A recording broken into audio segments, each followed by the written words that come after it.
Hello everyone, I'm so glad to be here today to share our research with you. My name is Muhammad Arif and I'm a PhD student at the Department of Technical Physics at the University of Eastern Finland under the supervision of Professor Aku, Professor Ville and Professor Marco Valkonen. So our work focuses on question how to accurately image the two-phase flow systems. To address this challenge, we propose a state estimation approach to dual modal imaging of two-phase flow based on electromagnetic flow tomography and electrical tomography. This is the outline of my talk. The first is motivation. Next, we will discuss the methods, including the observation models, electromagnetic flow tomography or EMFT, electrical tomography ET, and dual modal EMFT and ET imaging. We will also cover the evolution models and state estimation to dual modality EMFT and ET. We will share the result of simulation and experimental studies, and the last is the conclusion. Yeah, as we know that two-phase flow is very complex system, accurately estimating the flow quantities is still a significant challenge. In the last decade, a single modality tomography system have been implemented, but a single modality is unable to estimate the volumetric flow rate of two-phase flow because we need more information of flow quantities itself. Distribution of this work. So the first modality that we are using is electromagnetic flow tomography or EMFT, which has been developed by the Department of Technical Physics at the University of Eastern Finland. The EMFT model can be derived from the Maxwell equations. Using the finite element methods, the EMFT measurement models is shown by equation 2. The EMFT device has two pairs of coils and 16 electrodes in the middle of the domain.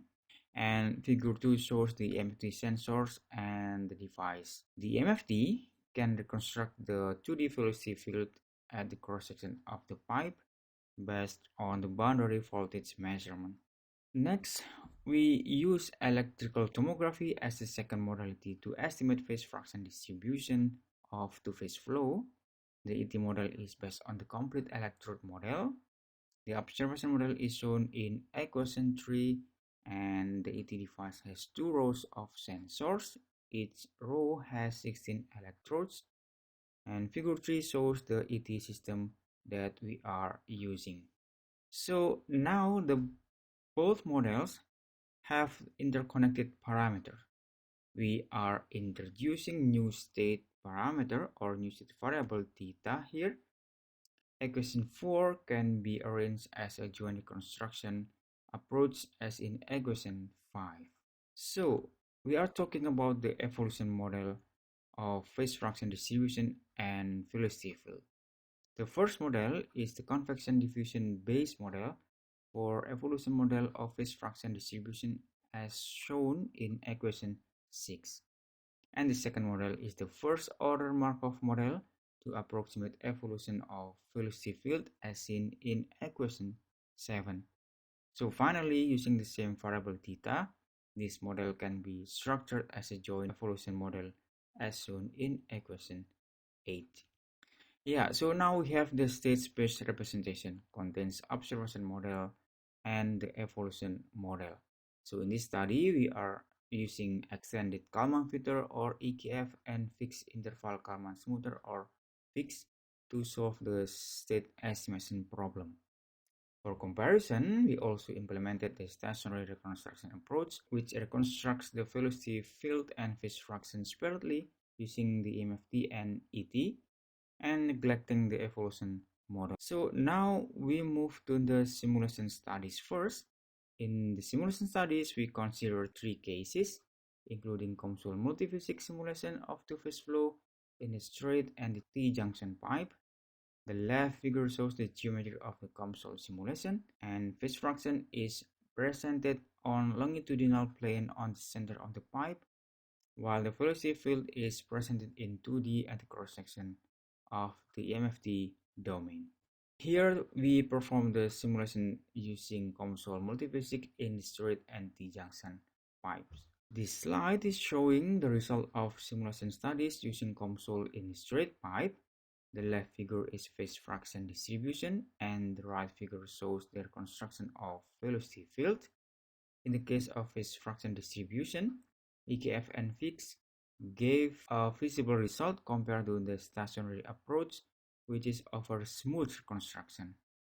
Comparison EKF and fix shows that fix gave better result up to the input boundary than the EKF because fix utilized the future observation data. The reconstruction of velocity has similar behavior. In other cases, we have similar results which are not shown in this talk. So now we move to the experimental validation.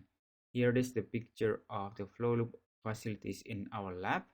F is the EMFT sensors and G is the ET sensors. As we can see here, that the EMFT and ET sensors are not the same plane because we avoid the interference signal between modalities since the modalities was developed separately, but we assumed that the flows have the same behavior in the pipe where the sensor of modalities were installed. So the effect of this separately is minor in the reconstruction of the flows. Yeah, in the experiments, we have several cases. We have different oil fraction from 10 to 40%. We tested with different average velocities. We use stationary average velocity from 0.75 to 1.5 meter per second.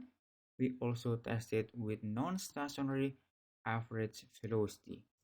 Here is the reconstruction result for case 10% of oil with all stationary average velocities. As we can see here, EKF and fix produce visible reconstruction results in both estimates. The average phase fraction is close to 10% based on the coloring in the figure, but the stationary approach gave biased and poor result. For quantitative assessment, we calculated the average relative error of the estimate. The table shows that fix produce the lowest average relative error compared to the EKF and stationary approach. Yeah, here we also calculated the relative error of volumetric flow rate of oil and water in case of stationary average velocity from fixed result only because it is the best approach. From this table, we can see that the average error is less than 5% for all oil fraction cases. So now this slide shows the result of non-stationary average velocity test in case of 40% oil. It shows side-by-side comparison of the reconstruction and the screenshot from the video of the experiment, and it confirms that the reconstruction matched with the real condition of the experiment. As you can see, when the velocity is low, most of the oil is accumulated on the top of the pipe and the velocity field reconstruction shows a nearly stratified profile. But at a high velocity, the oil is distributed homogeneously nearly to 40% oil fraction on average, as you can see from the colorings. And the velocity field shows a parabolic profile. Here I am sharing the recorded video of the experiment. Because of the limited time, I just want to highlight a few seconds of the video that shows low and high velocity. Yeah, so the conclusion of my talk, our simulation studies and experimental validation demonstrated that our proposed method is feasible for two-phase flow estimation. We also found that the relative error of volumetric flow rate estimate in fixed approach was less than 5% in case of stationary average velocities. This is a promising finding and could be useful in practical application. Yes, thank you everyone for your time and the attention. If you have any questions, I would be happy to discuss it. Have a great day, everyone.